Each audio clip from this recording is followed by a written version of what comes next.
you offering 104?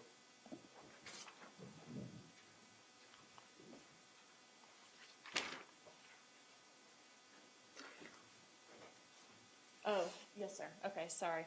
I would offer 104, A through R. Would you like me to do the other photos now as well? The other Be 106. 106, A through I, and 108, A through I, as well as,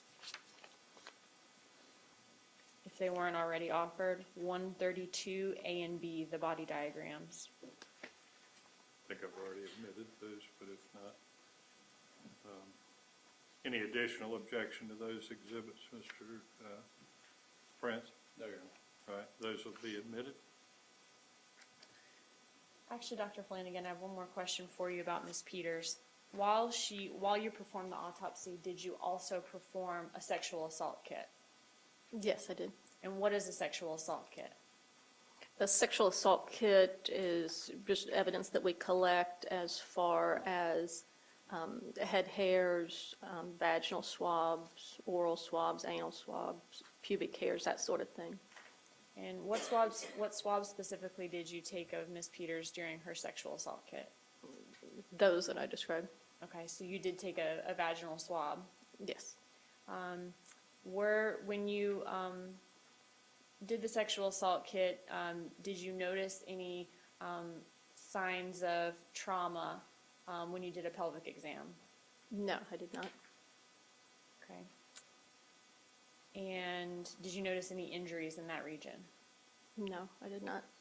What did you do with the sexual assault kit when you finished performing it? It's packaged and turned over to law enforcement with the rest of the evidence as far as the projectiles. So all the swabs that you take of her, the anal swab, the vaginal swab, do you take those with a long Q-tip similar to what forensics use to swab scenes? Yes, I did. Okay. And that's what you put back in the sexual assault kit and gave over to law enforcement to put in evidence? Yes, that's correct. All right. Thank you. All right. So let's move on to Tamaya with an M. Peters.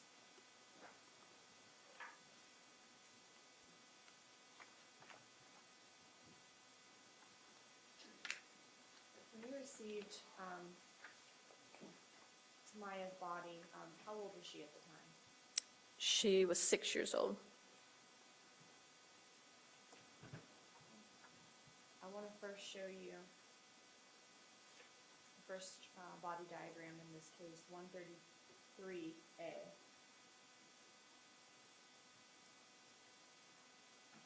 Your Honor, would you mind cutting the lights off? Okay. Thank you.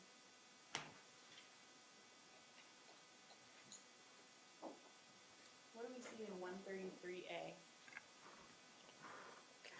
This is a body diagram that I used for Tamaya. Just general description of what I'm seeing, that her skin was damp. There was some wrinkling on the skin of her hands and feet. And what I document here is she had sustained a single gunshot wound.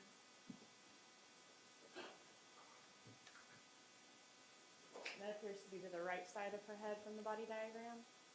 Yes, like the right back portion of her head. And what do we see in 133B? This, the body diagram showing the skull, and on this diagram I'm documenting the injuries of the skull. So again, this particular diagram is the base of the skull after the brain has been taken out.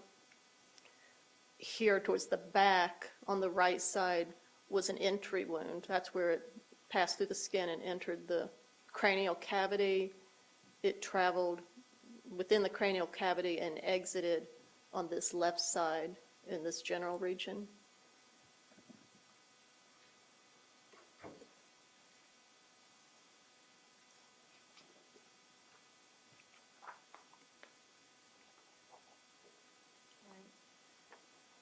First looking at 104A, what do we see in this picture?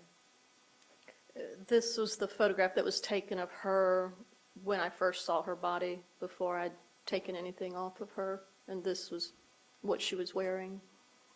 So this is what she was wearing when her body came to you inside the body bag. That's correct.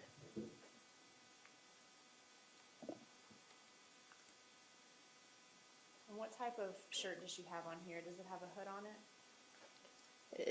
It does have a hood on it, and it looks like it's two shirts, but the style of the shirt, these sleeves were just sewn into it.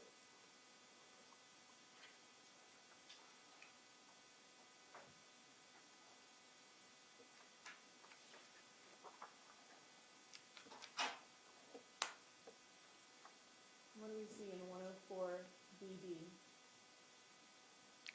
This was a photograph of her lower body. She had on these black leggings and white sandals.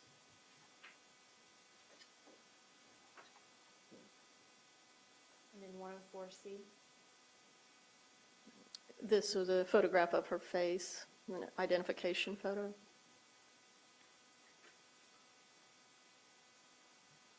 And 104D? This is a photograph showing her teeth. Since the girls were twins, just for documentation purposes, as far as which twin was which, I took a photograph here. She did have these white metal caps on two of her teeth, and her sister did not. 104E? What do we see here? This is a photograph of her hand. This should show I did not see any injuries of her hand, and there's wrinkling from the hand being in a damp environment. And what do you see in 104F? This is the palm of her right hand. And is there more wrinkling here on her fingers? Yes. And 104G? This was her left hand. Again, I didn't see any injuries. She did have these rubber bands around her wrist. And 104F? I mean H?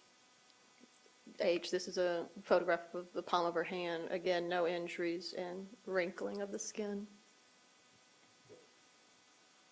104I?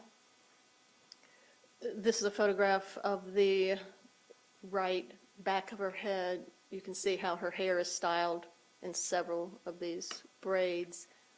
What you're seeing right here in the center of the photograph is the gunshot wound.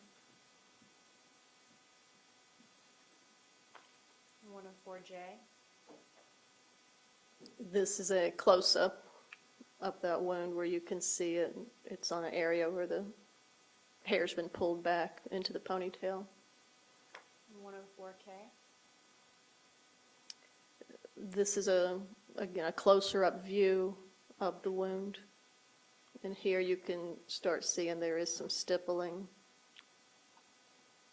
And as we talked about before, that tells you that the gun was in close range of her head? That's correct.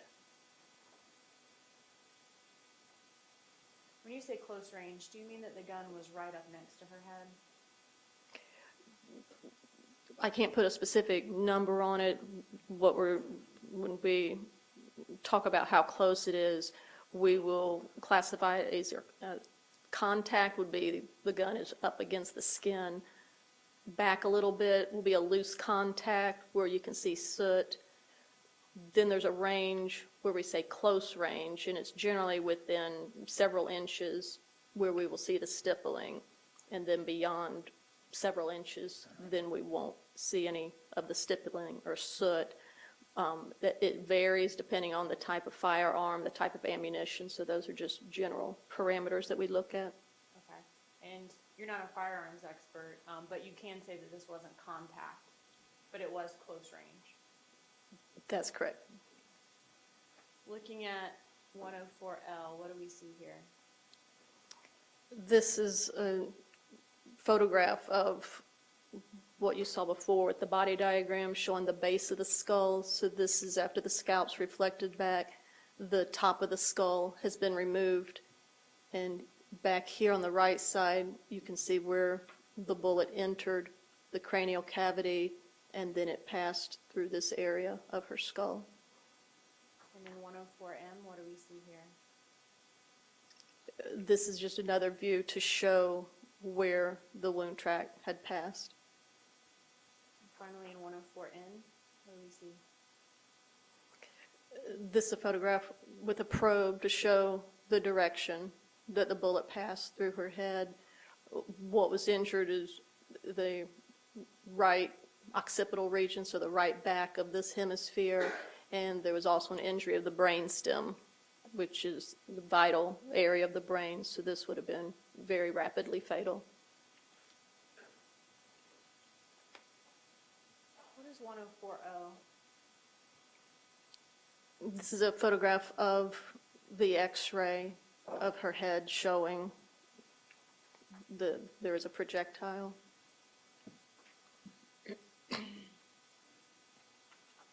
And 104P? This is when I reflected the skin back and recovered the projectile. 104Q? This is a photograph of the projectile, and I labeled it projectile from head, parentheses left cheek. And 104R? This is just another angle of the same projectile.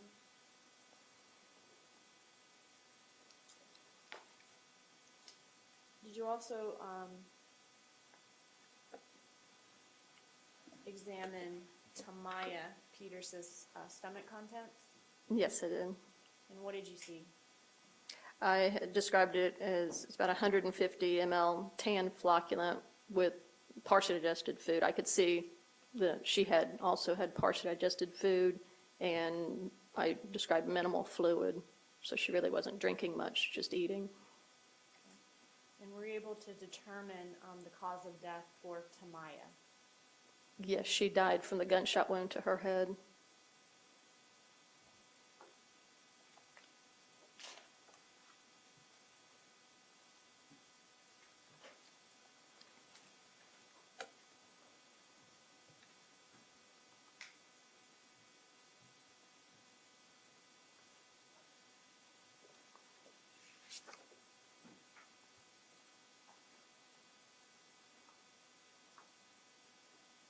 All right, let's discuss the autopsy of Tanaya with an N, Peters next. Okay.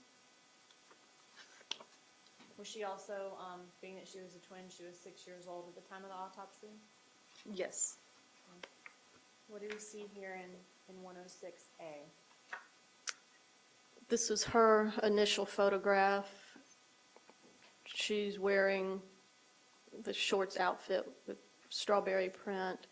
Her hair is also in some single scattered ponytails, and her body was wet, and there's some froth around her nose.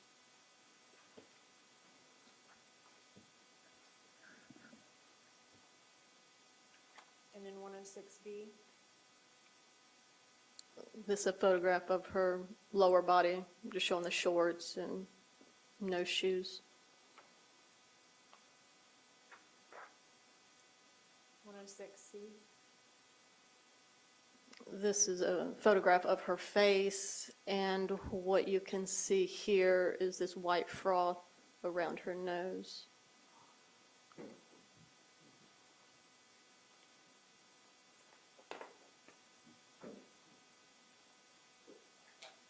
Just the white froth around her nose, what does that tell you? It's something that we look for. Typically indicates an asphyxial type death where someone's not getting enough oxygen.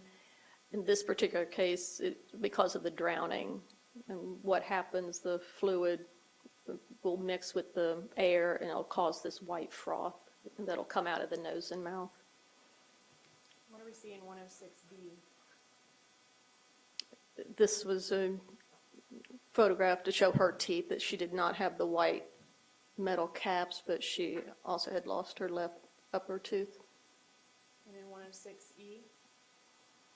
This is the back of her right hand, again showing no injuries and the changes of the skin from being in the water.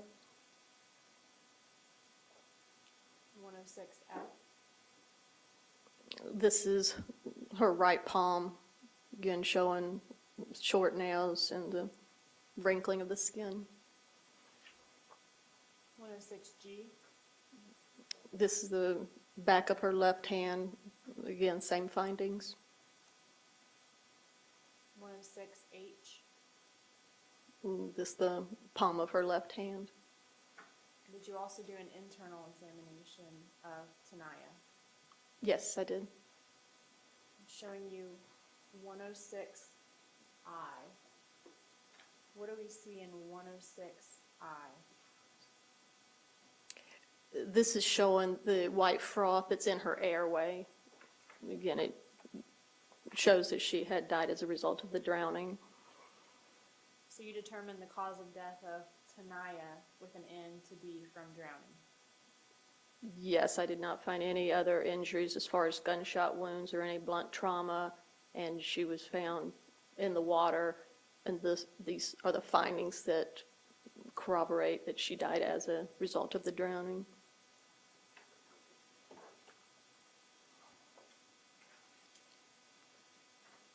Did you check Tanaya's stomach contents as well?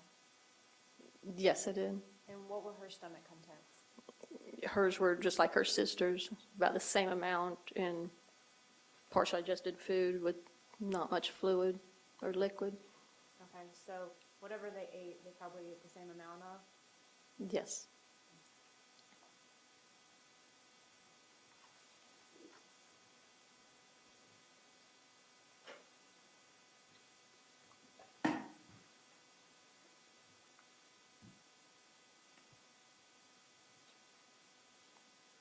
All right, finally, let's move to Javante Segura's autopsy.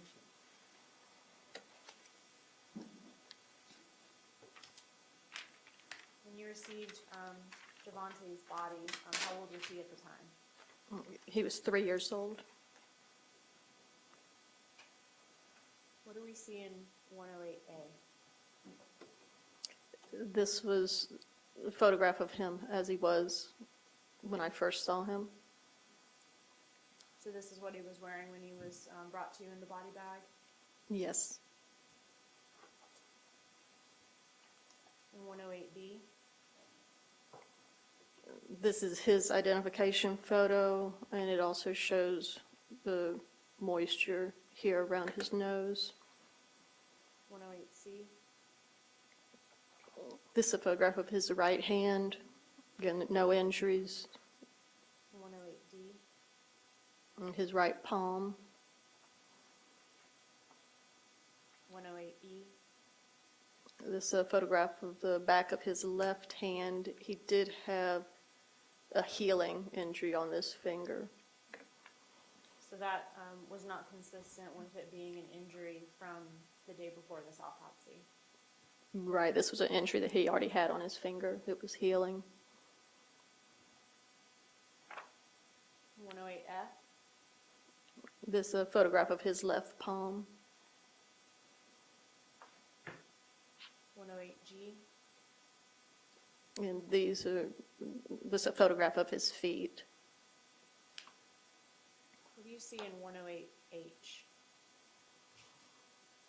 This was showing another very minor injury here of his right upper eyelid, and it looked like it also was healing. That probably was a prior injury to this incident. Did you also do an internal examination of Javante? Yes. I want to show you 108I. What do we see in 108I? This was his airway, showing some of the white froth consistent with drowning.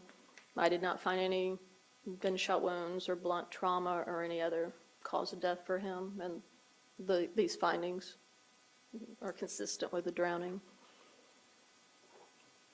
And did any of these three children have any type of defensive or defense type wounds of any kind? No, not that I saw. And if further questions.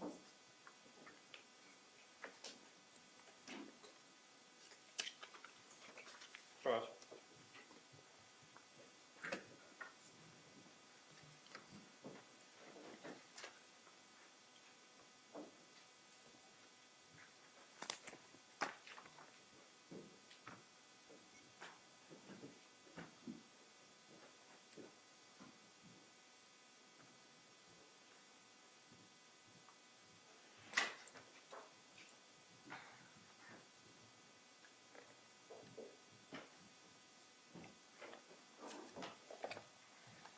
Dr. Flanagan, I want to clarify one point regarding your testimony about the potential for a pistol having been used as one of the blunt objects in this case.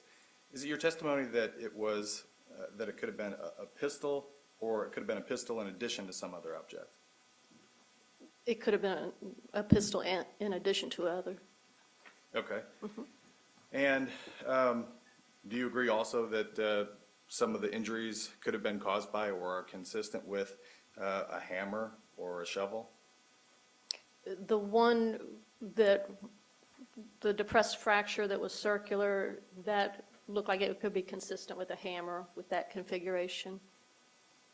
And that was something that you've pointed out, is that there are varying configurations for the different wounds that are present here, correct? That's correct. And it can't be said with certainty. All you can say with certainty is that there are different types and shapes of wounds. You can't say for certain whether it's a single object with lots of different sides to it, or whether it's a round object and a sharp object and some other type of object. Is that right? That's correct. Okay. Do you have an opinion as to whether the victim in this case was merely defending, or whether she was actually fighting back against the assailant? She could be doing both. Would you say that there is evidence to indicate she was actually fighting whoever was attacking her? Well, there obviously was a violent struggle. Whether she was trying to strike the other individual, I don't know.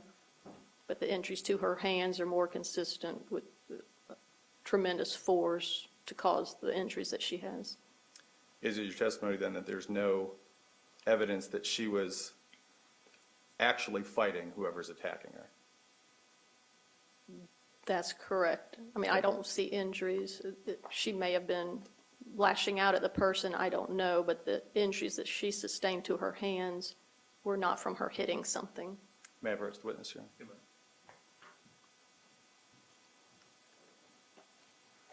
You recall giving a deposition in this case, correct?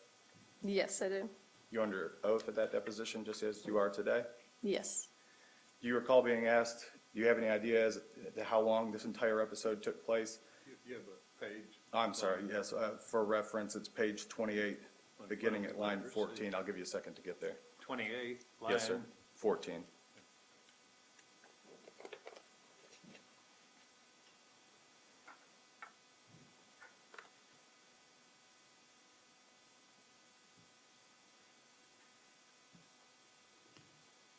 Yes. You with me? I'm there. Do you recall being asked, do you have any idea as to how long it may have taken place for this entire episode to kill Brandy Peters, and answering, can't put a specific number on it as to time course. She's obviously fighting whoever's attacking her. She's shot multiple times. She has extensive injuries of her hands, like she's fighting off her attacker. Multiple impacts to her head, so it looks like it's a prolonged violent struggle. You remember giving that testimony? Yes. You would agree that's inconsistent with your testimony today. You can't say she's actively fighting against her attacker. No, and you're saying fighting. She is fighting this individual. They are basically in combat with each other. Your question is she sustaining injuries by punching this person, or however she's fighting him, was what I was interpreting your question was. I don't know if she has some injuries on her hands from striking this person, but no, she definitely is in a fight with this person who's attacking her. Obviously fighting, as you say, right? Yes. Okay. And the different orientations of the injuries in this case, is that consistent with merely moving and not being stationary, or is it consistent with actually fighting? actually fighting back? I'm kind of confused of what you're defining as fighting then.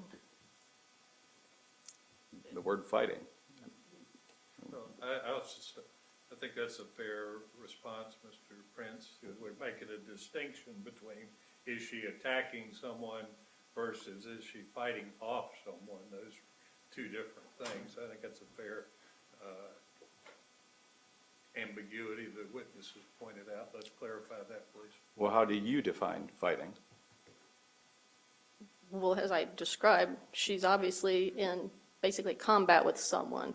Someone's shooting her, someone's hitting her, and she's trying to defend herself. She's moving around because she's shot various areas of her body with different orientations of the wound tracks. So, yes, she is fighting this person. Whether she's close enough to strike them when they're shooting at her, I don't know. So you can't They say. are close because some of these wounds are close, but I don't know if she had time to actually strike this person. But from her injuries, these are not injuries sustained from her hitting someone.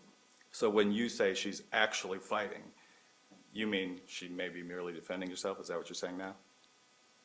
Yes, or she's fighting back. She's probably doing whatever she can do to not die. Another thing that I wanted to clarify briefly with respect to Tamaya is at the gunshot wound in the back of her head,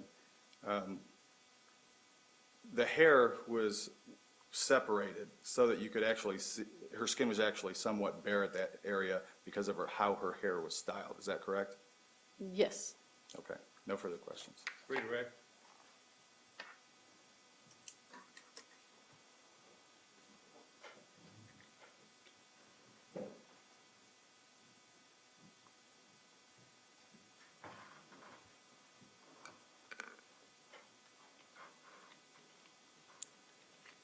The wounds to Ms. Peters' head, these were consistent with a firearm and an additional object, or just a firearm which has multiple sides of that same object, correct?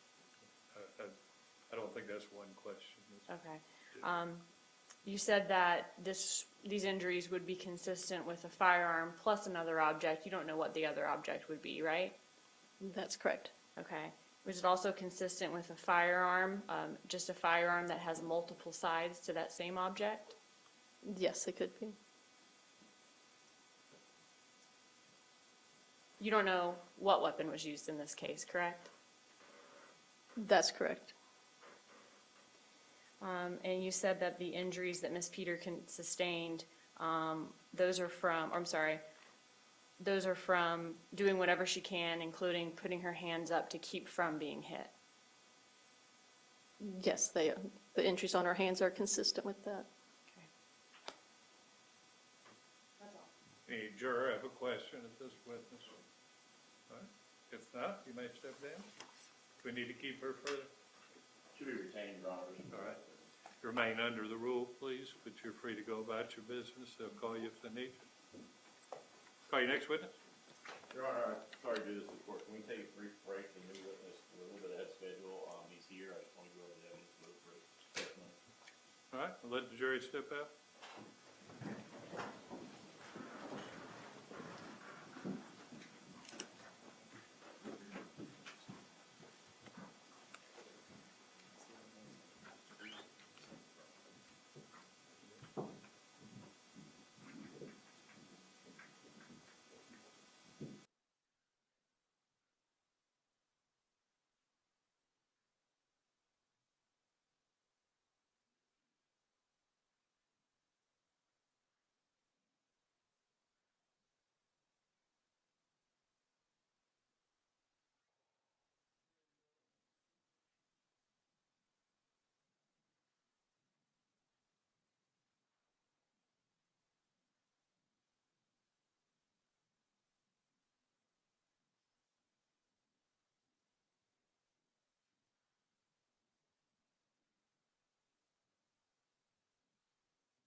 yourself to the jury, please. My name is Vernon Henderson. That's VernonHenderson, and I am a forensic specialist with the Tallahassee Police Department. Thank you, Mr. Henderson. How long have you worked in forensics? About 8 years. Can you tell us a little bit about your training and experience to work in forensics at Tallahassee Police Department? Yeah, I have quite an extensive training background in the area of forensics with over 1,000 hours of training, one being a latent print examiner course held in Largo, Florida, courses all the way up to Maryland at the National Fire Academy, firearms and tool mark training, just numerous forensics trainings. Did you respond to the medical examiner's office on November 21st of 2010? I'm sorry, did you respond to the Tallahassee Memorial Hospital morgue for an autopsy on November 21st of 2010? Yes, Okay, and were actually multiple autopsies performed that day of the 3 children in this case? that's correct. Okay. What was your role there at the autopsies of these 3 children that day? My main role is to document, collect, and preserve evidence by photographing, by taking notes, and by packaging evidence. I want to ask you about a few different items you collected from these children at the autopsies of each of them. At the autopsy of Tamaya Peters with an M, did you collect a buccal swab of Tamaya Peters? Yes, I did. And how did you go about collecting that buccal swab? A buccal swab is basically just a cotton swab, a dry cotton swab, and you just swab the inside of the mouth. If you'd open the notebook there in front of you, the black notebook, do you recognize States 112? Yes, I do. And does States 112 appear to be in the same or substantially the same condition as when you impounded it into evidence? Yes, it does, with the addition of a sticker for FDLE. Okay, and that's just denoting that it was sent to FDLE at some point? That's correct. All right, I want to also ask you about 113 and 114 that are in that same notebook. Did you collect a swab from Tanaya with an N, Peters, and Javante Segura at Tanaya's autopsy and Javante's autopsy, respectively? Yes, I did. And did you collect it in the same way that you collected Tamaya's from the inside of her cheek? Yes, ma'am. Or from their cheeks? And are those items of evidence in the same condition as when you impounded them, with the exception of the FDLE sticker? Yes, they are. Okay. I want to ask you about a few different items that you removed from each child's body. At the autopsy of Tamaya, what did you collect from her autopsy? Other than the buccal swab, I collected her clothing. Okay. If you could find States 105A in the box next to you.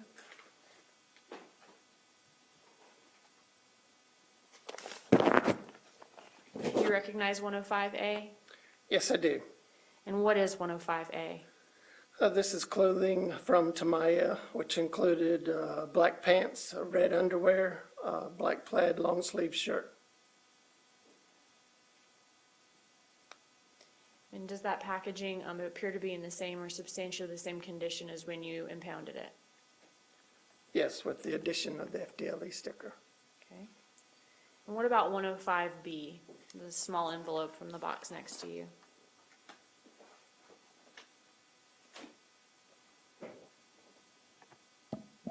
Yes. What is 105B? This is a projectile removed from Tamaya. It's handed to me by Dr. Flanagan. Okay. And does that packaging appear to be in the same condition as when you impounded it into evidence? Yes. All right. Moving on to Tanaya with an N. What did you collect from Tanaya during her autopsy?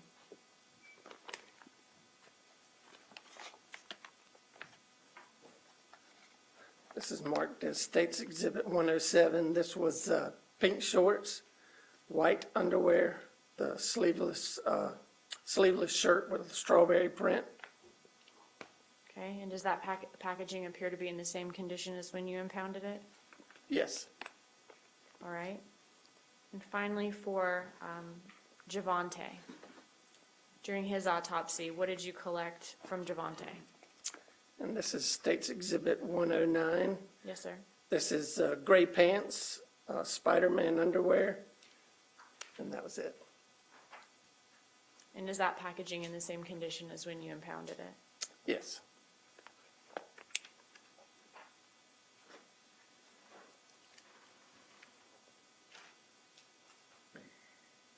Did you use an alternative light source on these 3 children during their autopsy?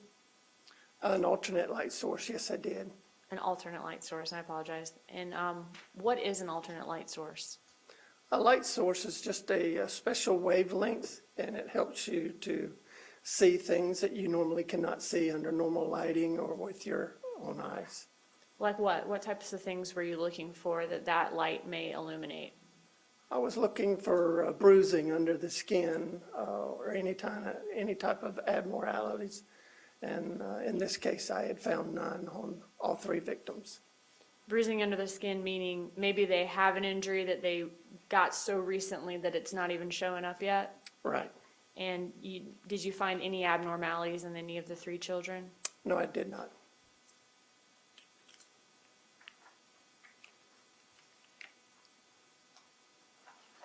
That's all I have for you. Thank you. Cross? No problem. All right, any juror have a question of this witness? All right, if not, you may step down.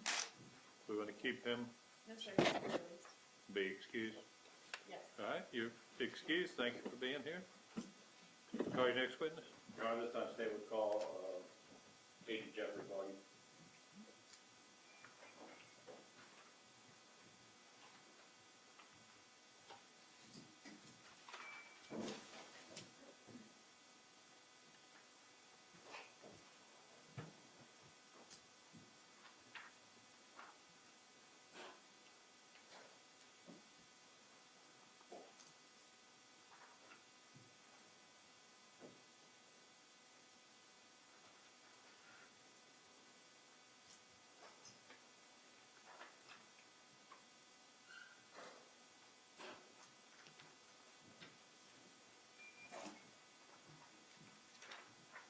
My evidence, Judge? Beg your pardon? May I retrieve my evidence? Please do. Yeah.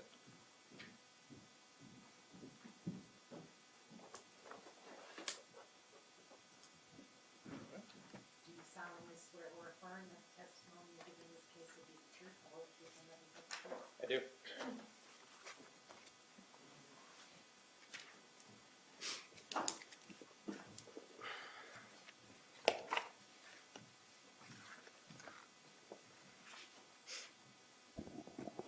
Good afternoon, sir. Good afternoon. Can you please introduce yourself to the jurors? My name is Jeff Foggy. Last name is spelled Foggy. And Mr. Foggy, you're currently employed. Yes, sir. Where do you work? Currently, I'm employed by the Florida Department of Law Enforcement. And what are your current duties with the Florida Department of Law Enforcement? I'm a special agent in the Internet Crimes Against Children section. Back in 2010, 2011, were you employed in the same location? I was employed by Florida Department of Law Enforcement, but in a different capacity. What capacity were you back then? From 1999 until the middle of 2012, I was a crime laboratory analyst assigned to the firearm and tool mark section. Okay. As a analyst in the firearm and tool mark section, what is it that you did? I would examine firearms to determine if they function properly and safely. I would examine ammunition components to determine if they're fired from or by a particular firearm, if they're suitable for use in a firearm. I do serial number restorations, I do muzzle to target distance determinations, and I would do tool mark comparisons to determine what type of tool or if a tool such as a bolt cutter was used. I'm assuming to do such things, you have to have some sort of specialized education and or training. Yes, sir. Could you please explain to the jurors what that would be? I have 2 bachelor's degrees, one in chemical sciences from Florida State University and one in forensic science from the University of Central Florida. Aside from that, I also had a 2-year training program with the Florida Department of Law Enforcement that taught us how to conduct examinations for firearms and tool marks.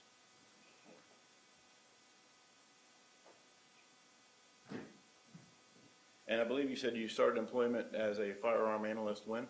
In 1999. Have you ever previously testified as it relates to the comparison of firearms to ensure that they were the same or different firearms and other tool marks in court before? Yes, sir. Approximately how many times? Between 250 and 300 times. Okay, Your Honor, this time I've attended the witness. Any board hour? No, you may proceed. Agent Foggy, at some point did you become involved in a homicide that was involving victims Brandy Peters, Tamaya and Tanaya Peters, and Javante Segura? Yes, sir. Okay. And how is it you become involved in such an investigation? In Tallahassee, at the Florida Department of Law Enforcement, we have a crime laboratory where the firearms section is. When an agency submits evidence for examination, they'll submit it to our evidence section. We'll then get assigned the case. We'll go to the evidence section and collect the evidence and then conduct the examination. Okay. In this particular case, did you do some sort of examination as it relates to comparing certain projectiles as to find out whether it was the same weapon or not? Yes, sir. Okay. And if you can briefly, can you give an overview to the jurors what a projectile is? Sure. A projectile is the bullet component of a live cartridge case or a cartridge. So a cartridge or a live round is composed of a cartridge case, the little brass or silver thing you see sometimes. The bullet or projectile is the round that goes out of the barrel of the firearm. Then you have some gunpowder that makes the explosion, as well as you have what's called a primer. So an entire unit of ammunition would have 4 components, the projectile being the part that goes out of the end of the firearm. Whenever a projectile is found, does that indicate the firearm or the bullet, if you will, has been the entire casing and all that you just described has been fired from a weapon? When we find a projectile, we'll look at it to see, because you want to make sure it has marks from being fired. So typically, if it has marks from being fired, then yes, it was fired from a projectile. What is a mark from being fired? What are we talking about? When a firearm is made, modern firearms, they have what's called rifling in the barrel of the firearm, and that's spiral grooves the manufacturer will cut into the barrel. And that'll, when the bullet is fired, it'll spin in the barrel, and that gives the bullet accuracy. Much like when a quarterback throws a football and it spirals, it has a little bit better accuracy. So those markings, when the bullet is fired, will be transferred from the gun onto the projectile or bullet. So if we see those, then it's an indication that it's been fired. Okay.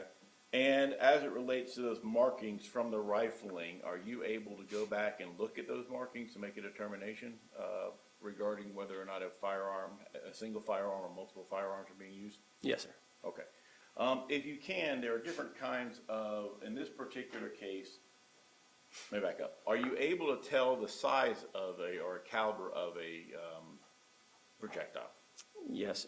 During our examination, we'll have an information worksheet we'll fill out, and that'll give us an idea of what we're dealing with. It'll let us do certain measurements. We'll weigh it. We'll do some other measurements, some microscopic measurements, and that'll give us an idea of what caliber or size of bullet we're dealing with. Okay. Mr. Foggy, if I can approach the witness here. You may. I'm showing you items that have been previously introduced in evidence. State's Exhibit 103AA, State's Exhibit 71, State's Exhibit 50, State's Exhibit number 49, State's Exhibit number 26, State's Exhibit number 103W, State's Exhibit number 103X, State's Exhibit 103Y, State's Exhibit 103Z, and State's Exhibit 105B.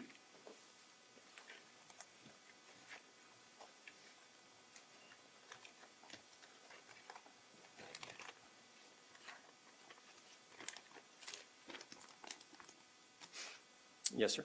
Do you recognize those items? I do.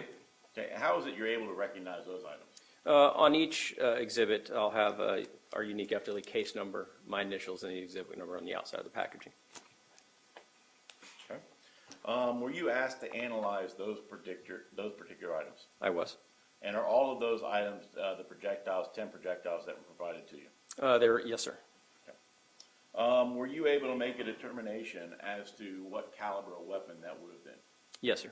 And what was that determination? 32 caliber. Okay. As it relates to a 32 caliber, I think there are different kinds of guns. There are rifles and pistols and things along those lines. Is a 32 caliber a pistol round or is it a rifle round? It's most commonly seen as a pistol round. Okay.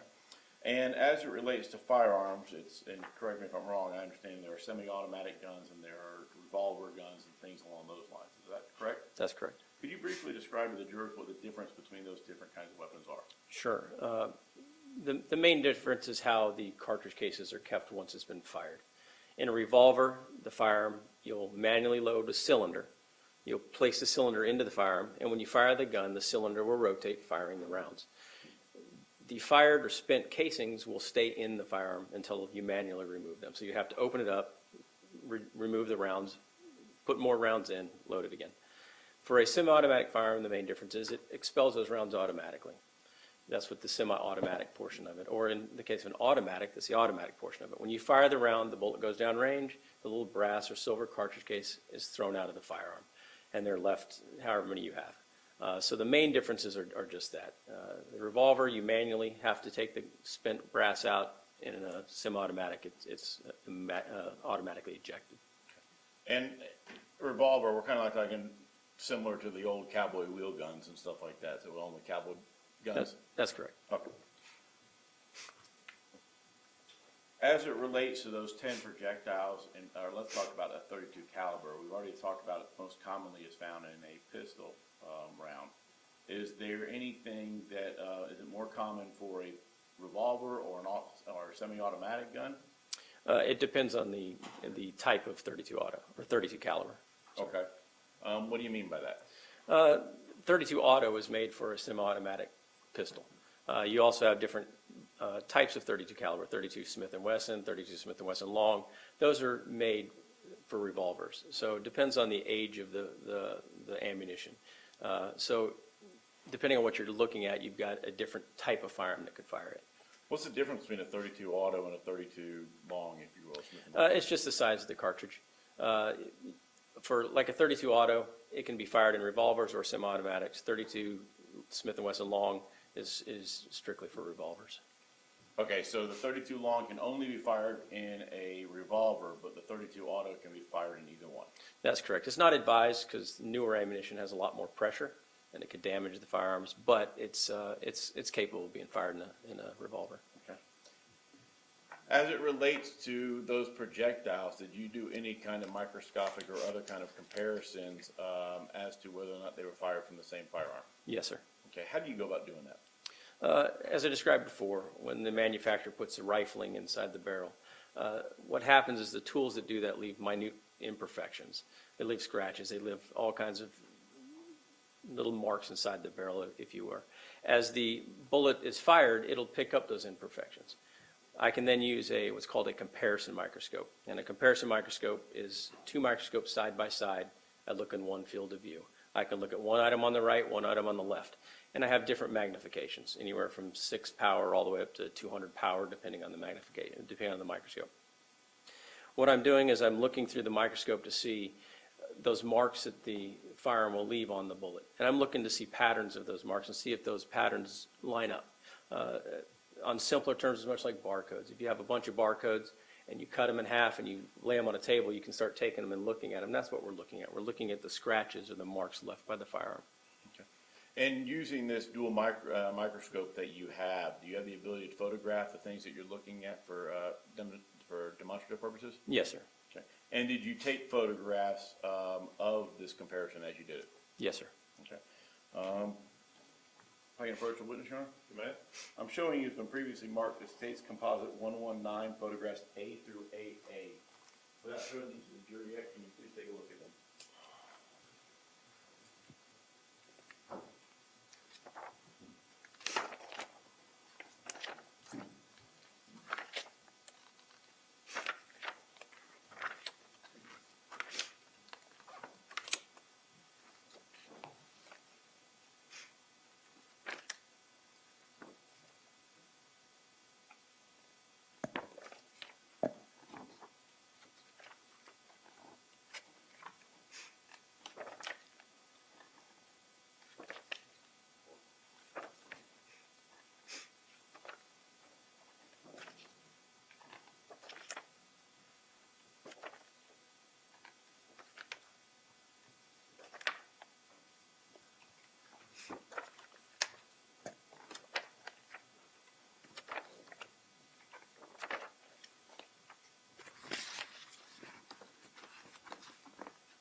Do those photographs accurately depict the projectiles that you analyzed as well as the actual analysis that you conducted? Yes, sir.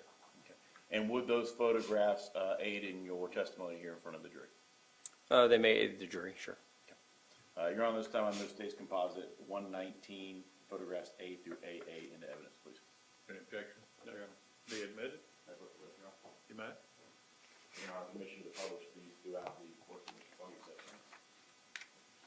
You want to show them now? You want me to cut the lights, or you going to be talking with? We're gonna, if you can dim some of them, it might help out a little bit as we go, but, and I might have you dim them for a little Middle bit. ones are the Things. most problematic, I think.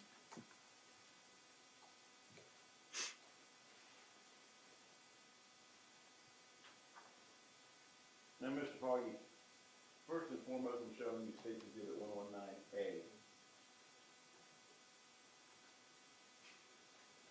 What are we looking at here? You're looking at as I received the projectiles in the lab, this would be Exhibit 15, and this would be Exhibit 16. All right, so this is how you document what it is that you're looking at. Would that be correct?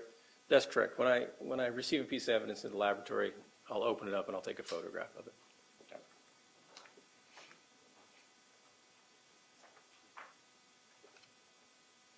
Same thing with photograph B? That's correct.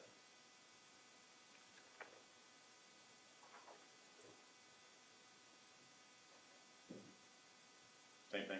Yes, sir.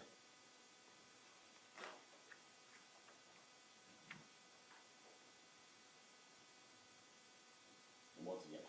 Yes, sir.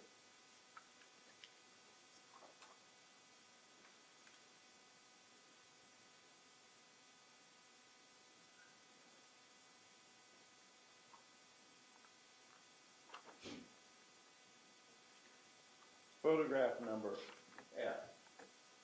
What are we looking at here? That is a close-up. Y'all see it all right? That's also a photograph of one of the exhibits I received. Okay. A little bit closer up. Yes, sir. So at this point, obviously, you removed them out of the package and you're taking multiple photos of them. That's correct.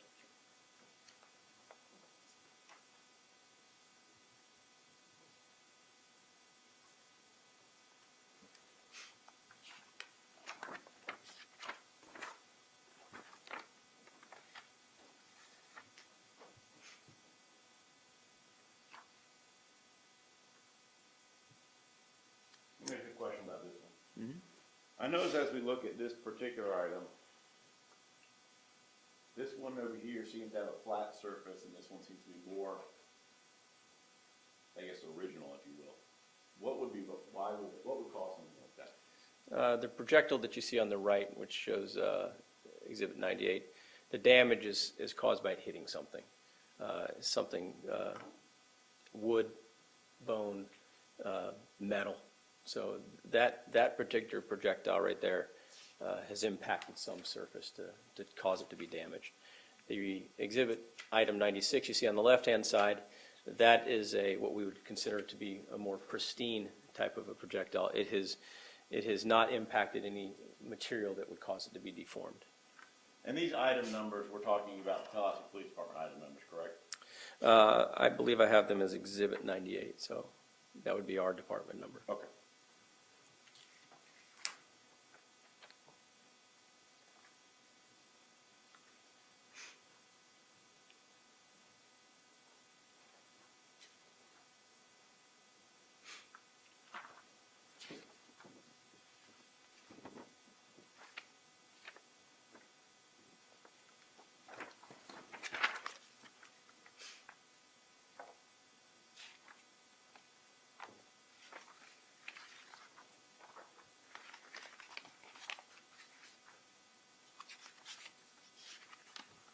Photograph number L.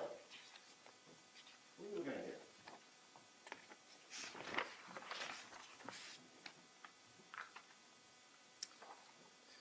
For this photograph, L, it's a composite photograph. There are 4 photographs you see here.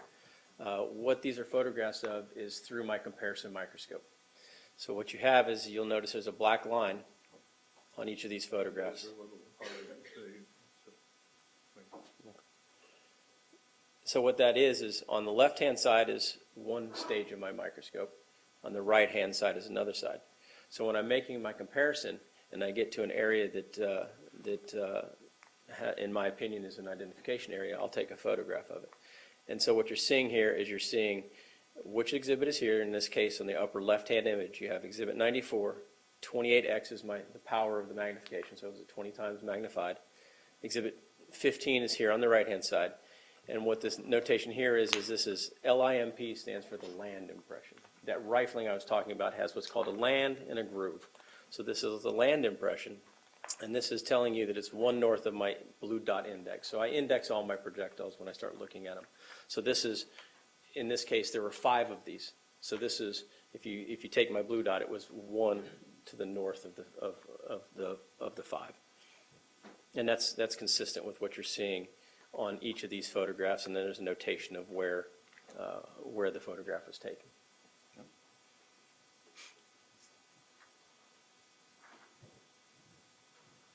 Photograph M is again a cluster of the different analysis with the information just described. That's correct.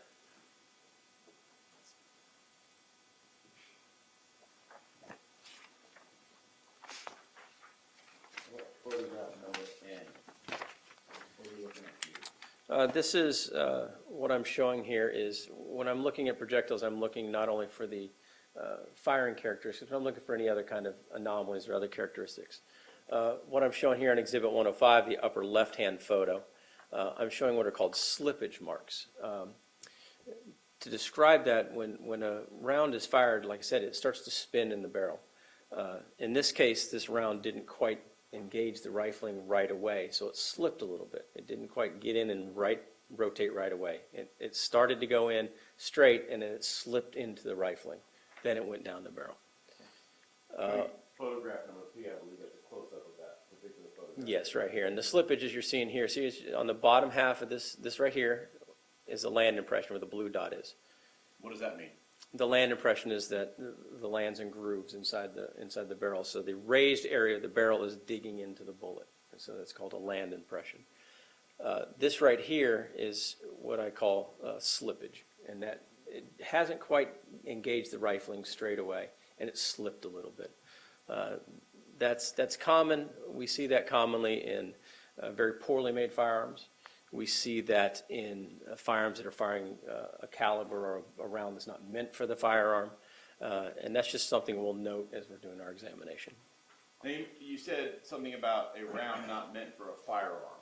That's correct. In this particular case, we talked about the 32 autos, 32 longs, and that the autos were designed for an automatic weapon versus the longs were designed for a revolver.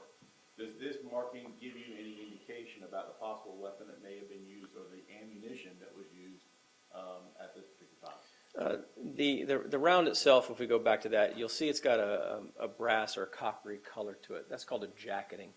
That's consistent with this round being a 32 auto caliber projectile. Most of the other 32 Smith & Wessons, they're all lead. They don't have a coating on the outside. So this would be consistent with a 32 auto type of a round.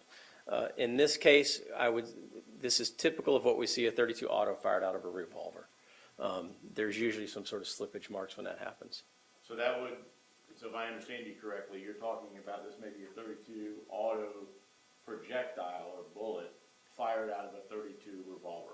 That's correct. That's a common thing that we see with that. Essentially, it would be the wrong ammunition for a gun. That's correct. The 32 auto is not designed to be fired out of a revolver. Okay. Going back to the composite, I noticed you have another one up here called misalignment marks. What does that mean? Misalignment marks are also consistent with what we see with the revolver, and there you can see the more pronounced land impression here. You have it here. You can see see how it's angled up. There's one here and one here. That's very consistent with that round having either been fired in a really poor firearm, in semi-automatic, or more consistently we see that with a 32 auto fired in a revolver. And what that is misalignment means that when that round, for a revolver, a 32 revolver, is designed for the bolt to be really close to the barrel at the end of the cylinder. A 32 auto is very short, so there's usually a gap between the cylinder and the barrel. So what happens is that bullet, when it's fired, will go down the cylinder without touching anything and misalign with the barrel. And that's what you're seeing here. You're seeing a little bit of that misalignment. Does that have any effect at all where, about the power? Obviously, guns are very, very powerful things. Does that have any effect on, I guess, the ballistics of the projectiles being fired? It can certainly reduce the ballistic power of that projectile.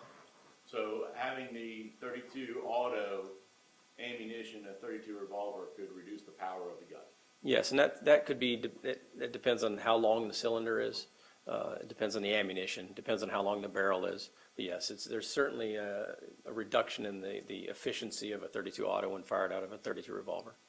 Is there anything else that can affect the power, essentially, if you will, of a projectile, gun? Well, again, the ammunition, if it's underloaded, overloaded, it could be less or more powerful. What does that mean, underloaded and underloaded? The gunpowder that they put into a cartridge, the manufacturers put a certain amount for how fast they want the projectile to go. If there's too little in there or if there's too much in there, it could affect how the projectile performs. The length of the barrel, the longer the barrel, typically the more the powder can burn, which causes more pressure, which causes a little bit more velocity. When I talk about the cylinder, if it's a large cylinder but a short round, there's a lot of space before it gets into the barrel, so that could affect it. So when it hits that barrel, it's going to have an effect on how fast that projectile is. Also, typically with revolvers, a lot of the energy escapes out of the cylinder between the cylinder and the barrel itself because it's not a tight fit. And all that would reduce the power of this particular, of a gun that's fired? That's correct. Okay. Now, typically, if you fire a gun at a porcelain toilet, would you expect it to break the toilet? Potentially, depending on the round. Okay. In a situation where we just talked about, where you have slippage, the wrong ammunition, 32 caliber round, would that something that could cause it not to do so? Again, I'm not a material scientist, so Okay. it's going to reduce the effectiveness of that projectile. Depending on what else happens with it, it could reduce it to the point that it doesn't have the ability to break things. Okay.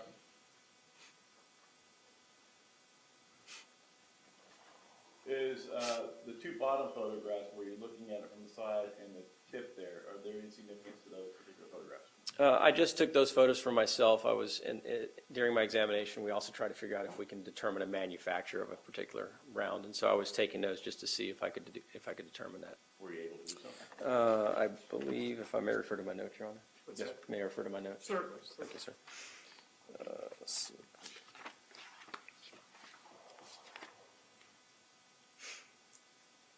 During a literature search using that, the style of that projectile, it could be a Winchester, but again, that's very limited empirical data for that. I believe that's a close-up of the end cap That's correct. of the nose. Photograph in the cube. Photograph R is a close-up of that side that we looked at. Yes, sir.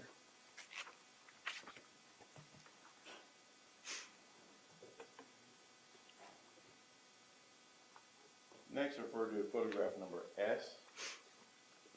What are we looking at here? That looks like a close-up of one of my microscopic photos. And again, we talked about the black line. These are different between one of your microscopes and your other one, correct? I'm sorry? Yeah, Mr. Fuchs is in the way. Kinda got a big guy standing in your way, it's hard to see the pictures, anyway. Keep that in mind, Mr. Fuchs. Yes, sir. I apparently didn't step back far enough. I apologize. Okay, I noticed this has got a JF up here, now that we're Yes, sir. looking at this again. What is that? Those are my initials. We scribe the projectile as well, so that's got my initials on it as well as, you can't see it from the light, but there's also a truncated case number as well as the exhibit number. Okay, so that's not something that came from the manufacturer or something like that? No, that's something I place on the projectile.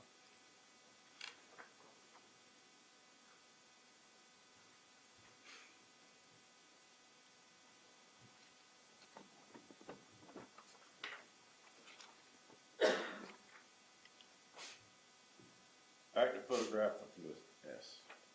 Yes. Back to photograph S. On the right side, we have, I believe you said earlier, this is your blue dot, so this is your comparative one. Is that correct? In this particular case, I used one of the 10 to compare to all the other ones. Okay. So you're using your, I guess, your known entity here, and then you're comparing it to the one on the left, correct? Well, known isn't the right word, but Okay. because I don't know where it came from. But I'm using one that has consistent markings, good patterns of markings, and I'm using that to compare to the rest of them. Okay. And in looking, and how do you do this comparison? What are we looking at? Again, what you have here is on the left-hand side is one projectile.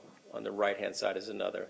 A black line down the middle separates my field of view in the microscope. What I'm looking at is this area here is where the scratches and the imperfections inside of a barrel get scratched onto a projectile. And what I'm looking for is patterns of these marks. I'm not looking to see if one line matches up or two lines matches up. I'm looking to see, is there a pattern of lines? We'll have a pattern of 2 here, a pattern of 4 here, a pattern of 3 here. And I'm investigating the entire area from top to bottom and also from left to right. This is a comparative or a representative photo of what I would see in one of the areas. Now, this isn't the only place I look at. These projectiles had 5 of these areas for each one. So I would compare all 5 of those areas with all 5 of the other ones from the other projectile. Okay. And you're finding as it relates to these 2 projectiles right here, are they consistent with each other? Yes, sir.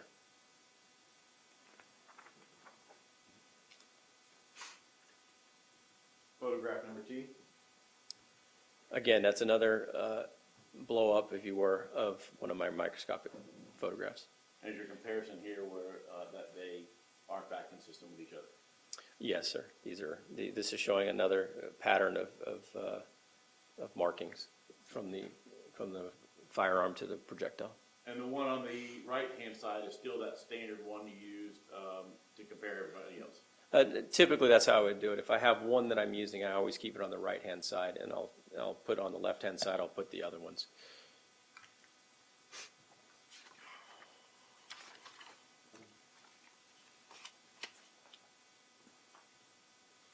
Photograph B. Again, same kind of comparison? Yes, sir. Why is this one, I notice, has this big patch right here where I haven't seen that in another one? Does that make it a non-match, or what's the significance of that? No, that's either, it could be something on the projectile that was picked up, could be tissue, or in some cases, the bullet doesn't make total contact with the inside of the barrel. When a bullet is fired, it swells up. The rifling inside of a gun will mark into that bullet, but it doesn't mark 100% of the time, every place. So you can get hills and valleys where you will have some areas that may not have any kind of markings, but no, that wouldn't limit your ability to make an identification. And I think you also mentioned it could be tissue. You're talking about human tissue? Correct. Could be any kind of debris.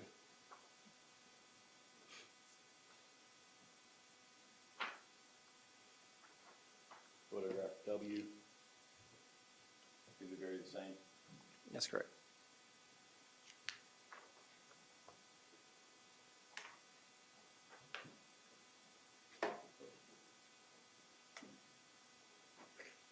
Photograph Did that make everybody dizzy? Sorry about that.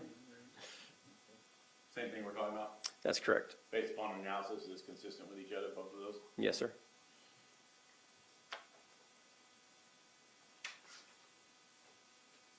Photograph Y, Same thing. consistent with each other? Yes, sir.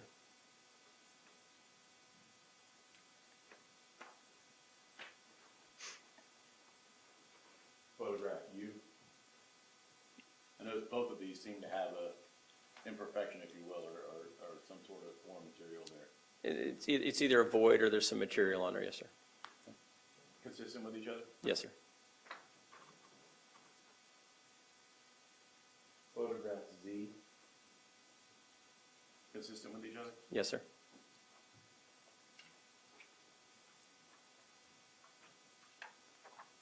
And photograph AA. Consistent with each other? Yes, sir. Based upon your analysis of projectile 26, Stays Exhibit 26, 49, 50, 71, 103W, 103 103Z, 103AA, and 105B. Have you formed an opinion as to whether or not those projectiles are fired from the same or different weapons? Yes, sir. What is your opinion? In my opinion, based on the microscopic markings that I saw in the examination I conducted, the 10 rounds were fired from the same unknown firearm. And I say unknown because I don't have a firearm to compare it to. Okay. So it's, you know it's a 32 caliber in some way, shape, or form because it fired a 32 caliber, but you don't know the specific weapon, correct? That's correct. It was fired through a 32 caliber weapon. One moment, Your Honor.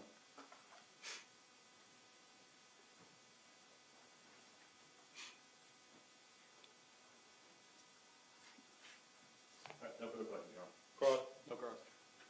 Any juror have a question? All right, write your questions down, please. Just write them down on a clean sheet of paper. Because I have to, the way I do it, and it's been a while since I instructed you, but I have to meet with the attorneys, make sure it's a legally appropriate question, and then I'll ask the question. It's, we'll get sidebar.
Couple of follow-up questions from the jury, Mr. Foggy, and frankly, they were just the questions I wanted to ask you too, so I'm glad they asked the question.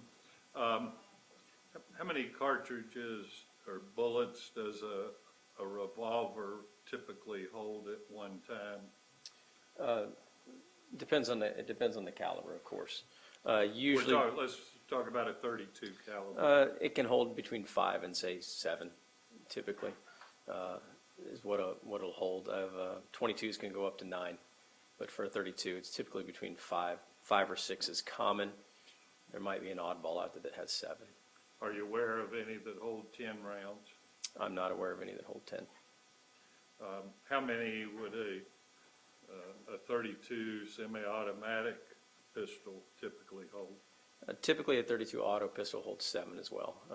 7, sometimes you can get 8 if you put one into the chamber and remove the magazine and put another one. But typically 7, 6 is a common number as well for that. You aware of any that would hold 10?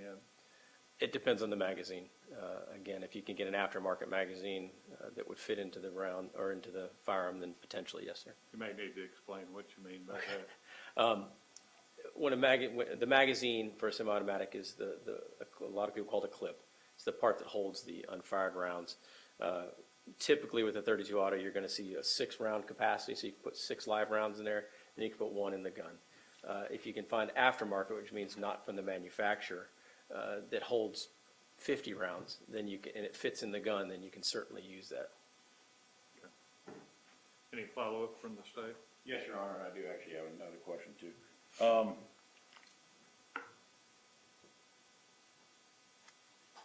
If we're talking about 10 rounds, whereas a revolver, we would have to be talking, somebody would have to reload the revolver to fire 10 rounds.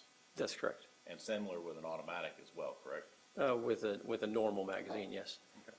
As it relates to the difference between a revolver and a semi-automatic, as we've talked about, a revolver, I think you said that the casing stays within the gun That's correct.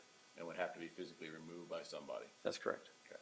As it relates to an automatic, I think you said throws the shell out. That's correct. It'll eject the fired brass from the firearm. When an automatic does that, does it land essentially like right next to you, or what are we talking about? What kind of distances? A lot of different variables, but most firearms tend to eject off to the right, sometimes forward, sometimes backwards. But there's so many variables, how you're holding it, the firearm, the angle. So, but no, they can land right next to you in certain situations, but typically you'll see them like in the movies, they go flying out. And is your testimony in this particular case your belief that the gun that was used was a 32 revolver that was loaded with 32 auto ammunition? It's most consistent with what I saw. One more. Mr. Prince? No question. Okay, all right, thank you. Do we need to keep him further? Who we retain, we can go out of business, Your Honor. All right, you'll be on call, but you're free to go about your business. Thank you, sir. Appreciate it.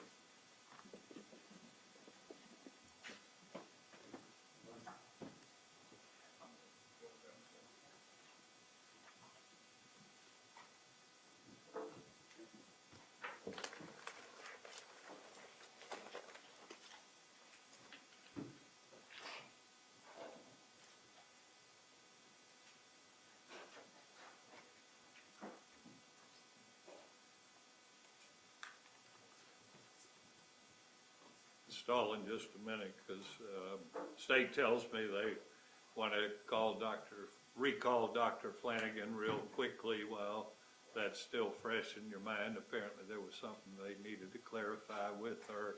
She's supposed to be here momentarily, but apparently she's not here yet. Rather than us sit here and look at each other, I guess I'll let y'all step to the jury room. Hopefully it won't be but for a few minutes. All right? Let's stay in session for here in court, please. I'm sorry, Your Honor? Let's stay in session. Yes.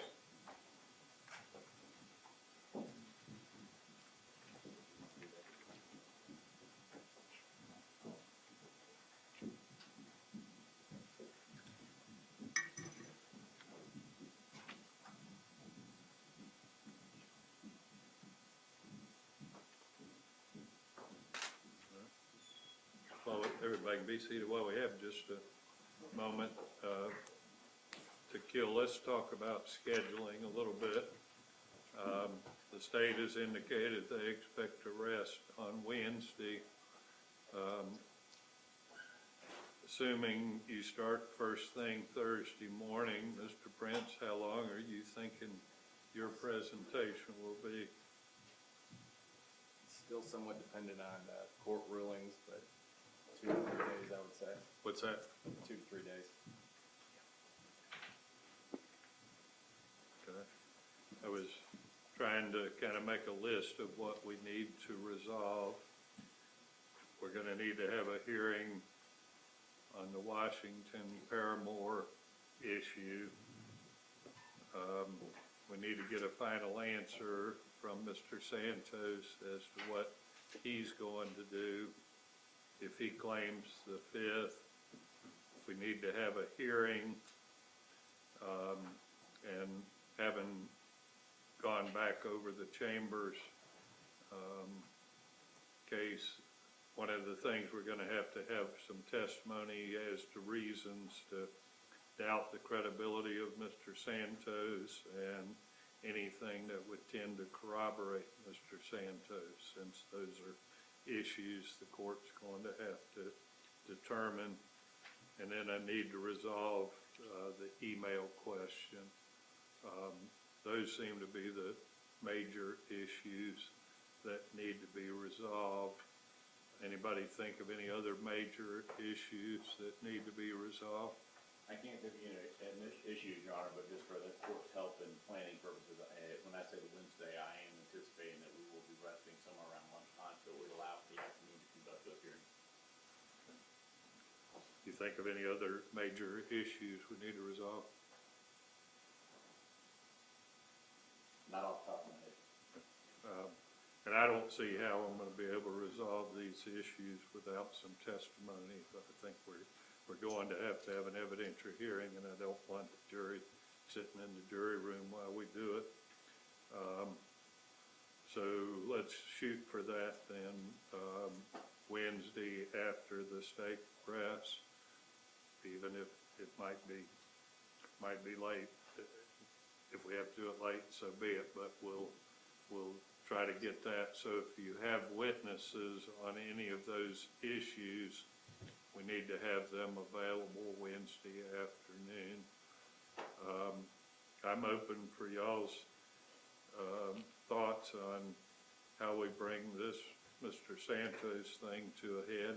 I'm sure that both of y'all would like to have an answer, what we view as a final answer on that, in terms of what his position's going to be. What are y'all's thoughts on that? I would just suggest, Your Honor, that we bring him to the evidentiary hearing. That way we have the case law and we know what the issue that we're needing to argue is at that point, whether it's how restricted his testimony is going to be or whether it's the admissibility of the testimony. You don't want to try to resolve it before then? I guess I don't have any particular preference on whether we resolve it before then, although it wouldn't really be resolved if he says he's testifying. He could always change his mind again. Well, he's not. I mean, once he says he's taking the 5th, he's going to be on a bus out of here. I mean in the other direction. What's that? I mean in the other direction. If he says he is going to testify, I guess it's not a final resolution, but that's going to be the case. I understand what you're saying. That he could then come into court and decide he's going to take the 5th after all. Right. Okay, that's certainly true. But anyway, Mr. Fuchs, you got any thoughts on that? My thoughts are, let's just do it on Wednesday, that hearing, Okay. and that's Okay. where we'll go. And I'm saying this because I believe there are going to be witnesses that are going to be needed. I don't want to get then and somebody tell me, well, I can't do it now because I don't have my witnesses. So tentatively what we're talking about, everything goes as planned, is we'll have an evidentiary hearing Wednesday afternoon. The defense will start with their case first thing Thursday morning. Okay? Yes. All right. All right. Y'all ready to finish with Dr. Flanagan? And I assume this will be the last witness you have lined up for today? Yes, sir. Okay. Let's have a jury, please.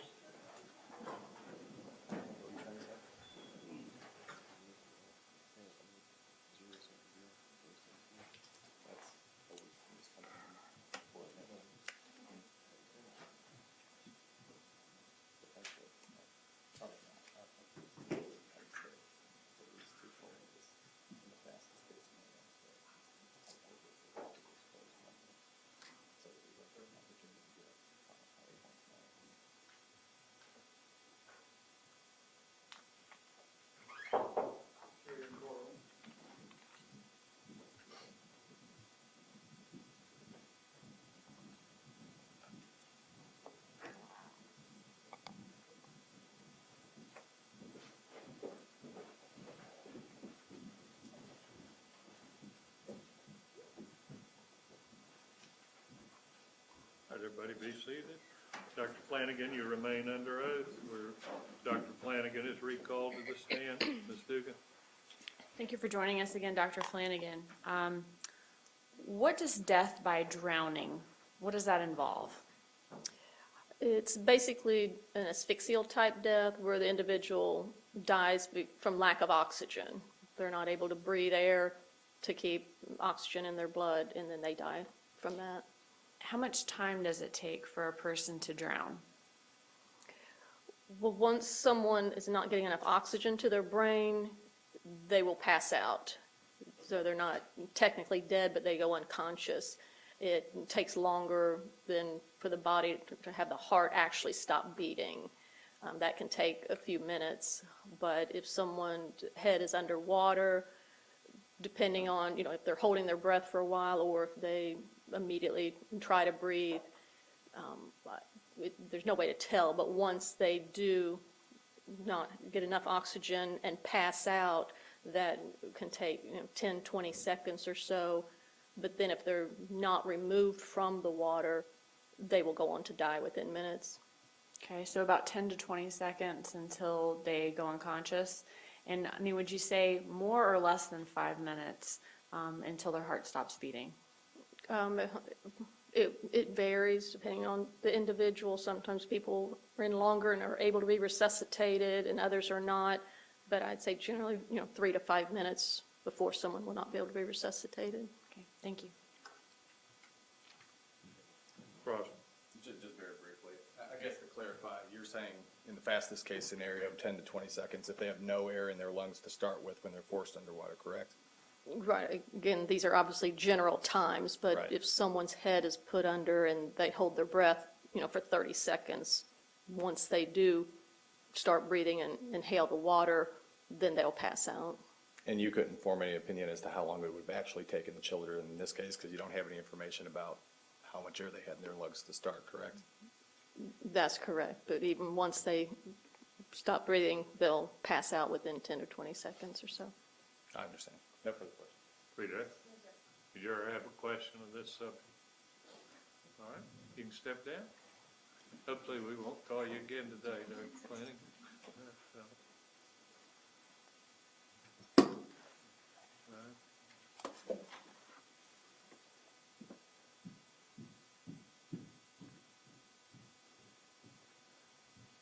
So the state's out of witnesses?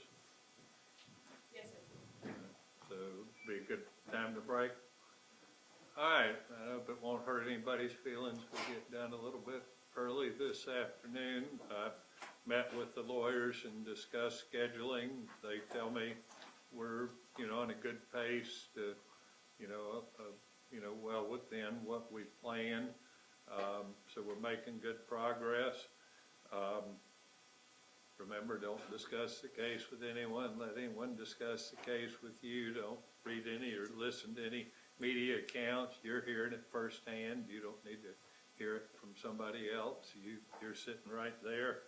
Let's be back Monday morning at 8:30. And anybody have any questions or issues that we need to resolve, come back up here, third floor. See you Monday morning at 8:30. Have a nice weekend. Just leave your notes where they are.